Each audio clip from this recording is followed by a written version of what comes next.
Hi. இன்றைக்கி ஒரு ரொம்ப முக்கியமான ஒரு விஷயத்தை பற்றி தான் பேச போகிறேன். அப்படி என்ன ரொம்ப முக்கியமான ஒரு விஷயம் வந்து பார்த்தோம்னா, அஹ், ரொம்ப நாளாகவே இந்த சேனலில் இந்த விஷயத்தை நான் அப்லோட் பண்ணலான்னு யோசிச்சுட்டு இருந்தேன். ஸோ இன்றைக்கி அந்த வீடியோ அப்லோட் பண்ணலான்ட்டு அந்த டாப்பிக்கை பற்றி அப்லோட் பண்ணலான்னு வந்திருக்கேன். ஸோ அப்சர்விங் தாட் அந்த ஒரு கான்செப்டில் தான் இன்றைக்கி நான் பேசிக்கிட்டு இருக்கேன். What you mean by observing thought and பார்த்தா நம்மளோட தோட்டை நாமளே அப்சர்வ் பண்ணுறது தான் த அப்சர்விங் தாட்ஸ் இந்த விஷயம். ஸோ மோஸ்ட் ஆஃப் டைம்ஸ் நம்ம தாட்ஸோடு தான் இருக்கிறோம். மோஸ்ட் ஆஃப் டைம் நம்ம தாட்ஸோடு தான் பேசிக்கிட்டு இருக்கோம். நம்ம மோஸ்ட் ஆஃப் டைம் நம்ம தாட்ஸ் என்ன சொல்லுதோ அதை தான் நாம் மோஸ்ட் ஆஃப் டைம் செஞ்சுட்டு இருக்கோம். ஸோ ஸோ நம்ம மோஸ்ட் ஆஃப் டைம் நம்ம மோஸ்ட் தாட்ஸோடு தான் இருக்கிறோம். ஸோ அந்த நாம் நாம் எப்படி நம்மளை பற்றி தெரிஞ்சுக்கணும்.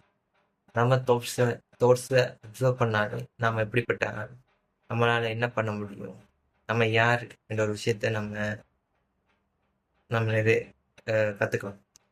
பட் நம்ம அந்த தோட்ஸை அப்சர்வ் பண்ணுறத நம்ம நிறுத்திட்டோம். எப்படின்னா நம்ம நிறைய யூஸ்ஃபுல்லாகவே நம்ம மோஸ்ட் ஆஃப் டைம் ஃப்ரீயாகவே இருக்கிறது இல்லை. மோஸ்ட் ஆஃப் டைம் நம்ம ஃபோனோடையும் சம்திங் ஒர்க்ஸோடையோ மோஸ்ட் ஆஃப் டைம் நம்ம பீப்புளோட சரௌண்ட் பண்ணியிருக்கிறதாலையும் மோஸ்ட் ஆஃப் டைம் நம்மளோட தாட்ஸை நம்ம அப்சர்வ் பண்ணுறது. ஸோ நம்ம அதுக்கான டைமை நம்ம கொடுக்கறது இல்லை தாட்ஸ் அப்சர்வ் பண்ணுறது.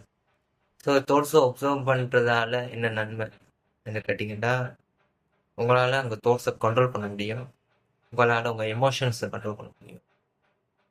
உங்களால் உங்களையே கண்ட்ரோல் பண்ண முடியும். So if you control your thoughts you can control you.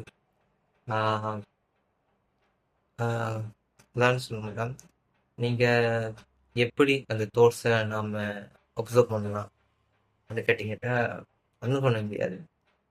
ஒன்றும் இல்லை, சும்மா ஒரு இடத்துல இருந்து நம்ம மைண்டில் வர தாட்ஸை நாமளே அப்சர்வ் பண்ணுறது தான். நம்ம தாட்ஸ் என்ன வருதுன்ட்டு நாம் பார்க்குறது தான் இந்த அப்சர்விங் தாட்ஸ். தாட்ஸை நம்ம ஜட்ஜ் பண்ணக்கூடாது. ஃபர்ஸ்ட் ஆஃப் ஆல் நம்ம தாட்ஸை ஜட்ஜ் பண்ணக்கூடாது.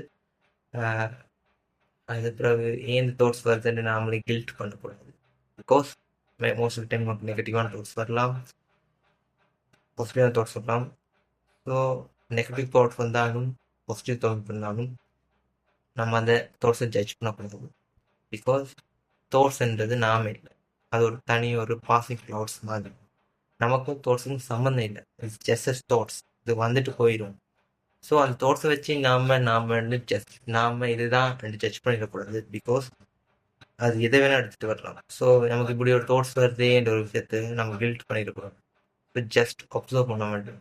ஸோ அப்சர்வ் பண்ணுறதுக்கு டெய்லி மார்னிங்கோ ஈவினிங்கோ சும்மா ஒரு 10 நிமிஷம் இருந்து தனியாக இருந்து தாட்ஸில் என்ன தாட்ஸ் வருதுன்ட்டு ஜஸ்ட் ஜஸ்ட் அப்சர்வ் பண்ணிக்கிட்டா நீங்கள் யார், உங்களால் என்ன பண்ண முடியும், உங்களுக்கான சில கேள்விகளுக்கான ஆன்சரும் அதை தாட்ஸில் அப்சர்வ் பண்ணுறதா கிடைக்கும். If you observe the thoughts you can control your emotions, you can control your feelings. உங்களால் உங்களோட எமோஷனையும் உங்கள் ஃபீலிங்கையும் கண்ட்ரோல் பண்ண முடியும். I am still practising the how to observe the thoughts. So அதை நான் இதில் அப்லோட் பண்ணலான்னு பார்த்துருந்தேன்.